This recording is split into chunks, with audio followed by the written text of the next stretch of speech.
Assalomu alaykum. Qaynog'imizning ashaddiy obunachilar. Xudo xolasa 150 harakat yo'limizni sekin o'zi 56 gradus. Yo'nalishlari hozir Andijonga o'rnatyapmiz. Hozir endi soat kech kirib qoldi. Yo'g'on ustanovka qilib hamma yo'llarini hop $1100 o'rnatib berishini. Hop 100-120 atrofida o'rnatib berilyapti. Tog'amizga o'rnatib berdik. Tog'a ma'qul bo'ldimi? Juda ma'qul bo'ldi. Xudo xolasa Tan joyingiz sog' bo'lsin. Aytayotgandaqa Xudo xolasa radiator hammalari isib, mo'ralari sida chiroyli, Xudo xolasa hamma yo'qlari. Xo'p, akalar, listlari o'sha 4 list bo'ladi. Migalari o'sha xo'p Xitoydan kelgan kompyuterning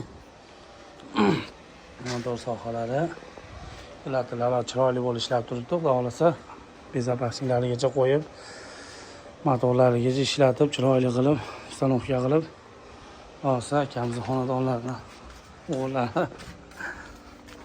Xo'p. O'sha joylari o'sha 100 kvadratga chiqadi. O'sha o'rniy xonadonga hozir o'rnatib berildi. Sekin aytyapmiz, qisqa valondan qildik. Sog' bo'lasizlar, like qilib tushgan emaslar, sog' bo'lasizlar.